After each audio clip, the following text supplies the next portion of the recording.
hírem az, hogy a Magyar Kerékpáros Klub minden ellenkező híresztelés ellenére azért dolgozik, hogy ebben a városban jól lehessen autóval közlekedni.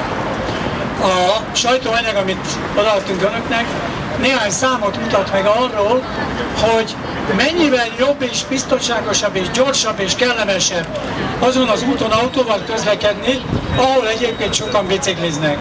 A múzeum körúti számlálón kiszámoltuk, hogy körülbelül 15 000 négyzetméter útfelület szabadul föl csak azért az autózás számára, csak azért, mert ott sokkal kerékpárral közlekednek. Még egy fontos hírem van, hogy a kerékpárosok azok nincsenek. Tovább autósok, na azok sincsenek. Az nem úgy van, hogy a kerékpárral közlekedők egyszer csak kinőttek a földből és kerékpárral közlekednek, az úgy van, hogy valaki autóval, valaki busszal, valaki gyalog közlekedett, és most úgy döntött, hogy holnap otthon hagyja az autóját, vagy a buszbérletét, és kerékpárra ül. Ezért mondjuk azt, hogy a Magyar Kerékpáros Klub azért dolgozik, hogy jó legyen autóval közlekedni. Önöknek, a sajtó munkatársainak például, akik a kameráikat cipelik, és még nincsen olyan kargó bicikliük, amiben beleférne a kamera is, de remélem lesz. A Magyar Kerékpáros Klub együtt az Országos Baleset Megelőzési Bizottsággal, és ezért köszönöm szépen, hogy Csaba a főtitkár itt van a rendőrségtől is. Elkezdtünk egy kampányt, aminek az a neve, hogy együtt közlekedünk, és remélem, hogy folytatni fogjuk. Erről talán Kis Csaba többet fog mondani. Ez pont arról szól, hogy nincsenek autósok, nincsenek kerékpárosok, hanem közlekedők vagyunk mindannyian, és hát ha már közlekedünk mindannyian, akkor nehogy Isten legyünk partnerek is, és ne egymást címkézzük, hogy azon nem tudom milyen autós, még azon nem tudom milyen biciklis.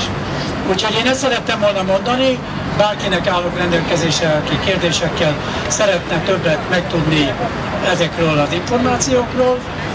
Áron elmondta, hogy a bringás reggeli ebben a pillanatban, ebben az országban több mint 30 helyen zajlik, sőt, még lesz délután bringás uzsonna is, néhány partizán lelkesültségű fiatal aktivisták úgy döntött, hogy nem reggelit csinál, hanem uzsonnát. Például Újpesten ez történik majd délután. Csaba, megteszed, hogy beszélsz pár szót együttműködésről. Köszönöm szépen, szeretettel köszöntök mindenkit, nagyon örülök, hogy meghívtak bennünket, hiszen ahogy a János is elmondta, valóban több éve már az Országos Baleset Megelőzési Bizottság és a Magyar Kerékpáros Klub együttműködés keretében dolgozza ki azokat a közös programokat, amely mind arra szolgál, hogy a hazánk közlekedés biztonsági helyzete javuljon, biztonságosabb legyen a közlekedés is, ahogy János is mondta, valóban a közlekedés is. Nem az autós, nem a motoros, nem a kerékpáros, nem a gyalogos közlekedés.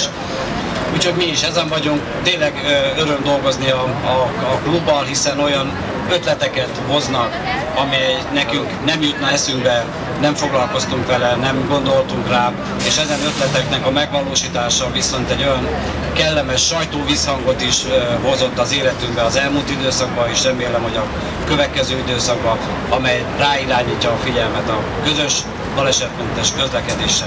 Én szokásomtól eltérően most nem mondanék semmiféle számot, elég nehéz megállni, de reggel megígértem magamnak, úgyhogy én nagyon örülök ennek a kezdeményezésnek, és a évek óta tartó közös munkánkat ebben az évben is tovább fogjuk folytatni. Köszönöm szépen a meghívást!